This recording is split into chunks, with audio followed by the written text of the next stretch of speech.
हे guys, welcome to my channel you chef kitchen. तर आज मी मशरूम ग्रेव्ही करत आहे। तर इकडे मी कढई गरम करत ठेवलेली गॅसवर। आता यामध्ये मी बटरचे 3 तुकडे टाकलेले आहेत। तर बटर मस्त मेल्ट होऊ द्या आणि बटर मेल्ट झाल्यावर आपण लगेच त्याच्यामध्ये 2 चमचे तेल टाकणार आहोत। तर थोडं बटर थोड्याफार प्रमाणात मेल्ट झाल्यानंतर यामध्ये 2 चमचे तेल टाकते आणि तेल आणि बटर थोडं व्यवस्थित अजून गरम होऊ दे की मग आपण लगेच त्यामध्ये बारीक चिरलेली मिरची टाकणार आहोत। तर थोडं गरम होऊ दे हे।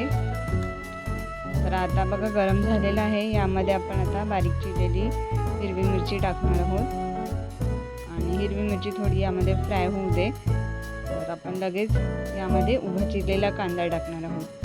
तर मी एक कांदा उभा चिरून घेतला होता, तो यामध्ये मी टाकणार आहे। तर ही मिरची थोडी फ्राय झाली आहे। आपण लगेच आता कांदा टाकू आणि कांदा पण व्यवस्थित फ्राय करून घेऊ। चांगला मीडियम फ्लेमवर फ्राय करून घ्यायचा आपण।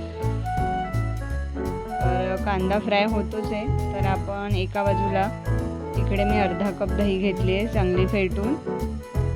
तर त्या दहीमध्ये मी 1 चमचा मैदा टाकलेला आहे।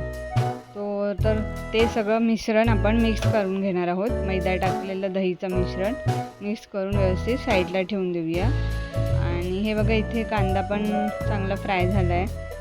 तर व्यवस्थित कांदा फ्राय झाल्यानंतर परत एकदा मिक्स करून घ्या थोडंफार आणि गॅसची फ्लेम कमीच राहू द्या। आता बघा आपण यामध्ये मशरूम घेतलेले आहेत, मस्तपैकी धुवून स्वच्छ धुवून कापून घेतलेत उभे। ते मी आता यामध्ये सगळे टाकत आहे आणि परत एकदा या तेलामध्ये फ्राय करून घेते व्यवस्थित।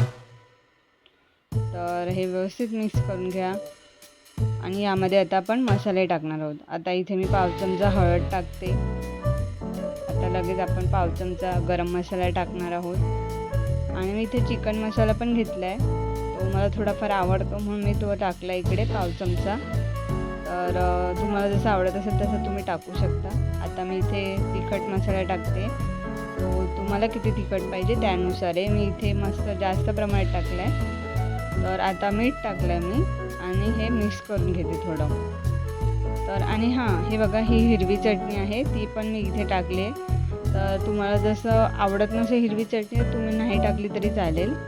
आता बघा मस्त मिक्स करून घेऊया हिरवी चटणी टाकल्यानंतर आणि व्यवस्थित आपण हे परत एकदा मसाले परतून घेऊया, मशरूमला व्यवस्थित लागले पाहिजेत म्हणून। आता गॅसची फ्लेम आपण मीडियमच ठेवूया आणि झाकण लावून मस्त वाफ करून घेऊया 5 मिनटं। तर बघू शकता मस्त मशरूम पण शिजले आहेत आणि मसाले पण व्यवस्थित शिजले आहेत। तर यामध्ये आपण दहीचं मिश्रण टाकणार आहोत, ते मैदा टाकलेलं। तर मी हे सगळं टाकते मिश्रण आणि गॅस पण मी आता कमी करून घेतला आहे।